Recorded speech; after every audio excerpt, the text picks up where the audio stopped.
During a de-armoring session, a little bit of pain is good. It helps us to open up, find and feel what needs to be released and to release it. The way we enable emotions to leave the body is simply by feeling and accepting them, opposed to suppressing and resisting them. By bringing our emotional pain body present and into our physical body, we start to find the correlating pains. From a holistic perspective, nearly every pain in the body, not from tragic accidents and events, has psychosomatic components. When working with the body in this way, if the emotional issue is completely healed and the mind has moved on, it might only be in the body, and just removing it here is enough for lasting change. Other times, the original traumatic event might have been there so long that the story in the mind is not available anymore, and we just feel physical pain and emotions for no reason. Other times, our mind might be protecting us from so much pain that we can only feel the pain in our bodies, while our subconscious mind processes and rearranges everything else, so we don't even know how hurt or angry we are. Ultimately, in de-armoring, we are aiming for a whole body experience, physical, mental, emotional, and eventually spiritual, while transforming pain into pleasure through our bodies. Eckhart Tolle explains the pain body really well, in that if we could see it in many people, it would be this version of ourselves, scrumped up in the corner, malformed and unable to make eye contact, as it is representing all of the unhealed emotional pain and suffering from our lives. In de-armoring, instead of just transcending our suffering and moving into pleasure or enlightenment, we are bringing the pain body into our physical body. Thus, we become more sensitive. And once the pain is showing up clearly in our physical body, we can heal it. This means when we press into the body, even with light touch, it can really hurt. Often, deep de-armoring practices are not needed. Light pressure on an activated body that is breathing correctly is enough. Deep de-armoring work can also be dangerous, so if you don't know what you're doing, it's best to avoid it until then. And still, if you do know what you're doing, the energy work on its own is good, so it's really needed. Like surgery is really needed, if ever. So when we find the pain and we press and we hold with sound and breath until the pain transforms, we actually want to release some pressure before it hurts too much. Because when it hurts too much, we naturally tense our bodies to protect ourselves. The jaw and fists clench and the abdomen tightens. We feel tension in our neck, and this tension stops the energy flowing through the body. So little emotion releases. We just go through all of the pain while the body fights.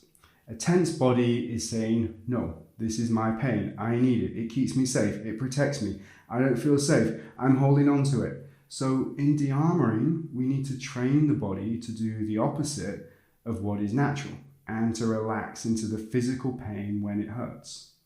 It sounds easy, but our whole nervous system has been developed by doing the opposite for thousands and thousands of years. So don't worry if you don't get it right first time. Mentally, with mental pain, it can be a little more difficult, as when the mind is saying, this heartbreak is killing me. I miss my dead mom or dad so much. Social events stress me out. I'm definitely going to lose my job now. I feel like I'm going to die, or even everybody would be better off if I was dead. To relax into these thoughts with emotion can make them more true, but so can resisting them. By transforming the mental thought and finding it in the body, we can surrender and relax into the pain in the body, connected to and representing the mental thought. Mentally, we should be looking for as much gratitude as we possibly can. Even gratitude for the most smallest thing within a situation will help it transform.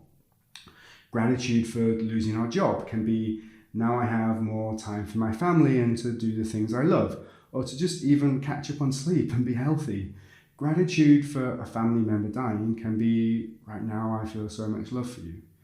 gratitude for our suicidal thoughts. I'm grateful to myself that I choose to live, no matter how hard I make it. Or I'm grateful for all the strangers in the world who I've never met who encourage me to live. Just finding the smallest thing in any situation that you can be grateful for will stop the situation having a long-term and negative impact on your life, while at the same time allowing you to accept what you're going through and to de-armor the body using non-resistance, non-attachment, and non-judgmentalness. I really hope this is clear, as it is in conflict and different to many other teachings. So accept and embrace everything you feel, but say yes to it, and make sure you have a positive intention and gratitude when you do. Otherwise, your de-armoring practice can be disastrous, bringing into your life more of what you don't want, of what you're supposed to be transforming. In previous sections, we talked a lot about theory and preparation to get us to this stage, about root causes of pain often being the lesson, about non-attachment, non-resistance, the laws of attraction and polarity, so magnetism, and how to change the patterns in our life. All of these things are so important, and our mind really has to be on board with the process, accepting and translating the emotional information in our glands and etheric field instead of trying to control and dictate the experience. So although we might work with emotional, mental, and physical pain all slightly differently, and our pain body will create different experiences within our three main bodies, physical, mental, and emotional, to transform it, a good rule of thumb is know the story, feel the emotions, find the pain in the physical body, relax into the physical pain in the body with breath, create gratitude in the mind, feel the energy transform into pleasure, and store the pleasurable emotions into the body. When we work with our pain body in this way, holistically, on all three levels, our pain body, our history, and how our history affects our present transforms.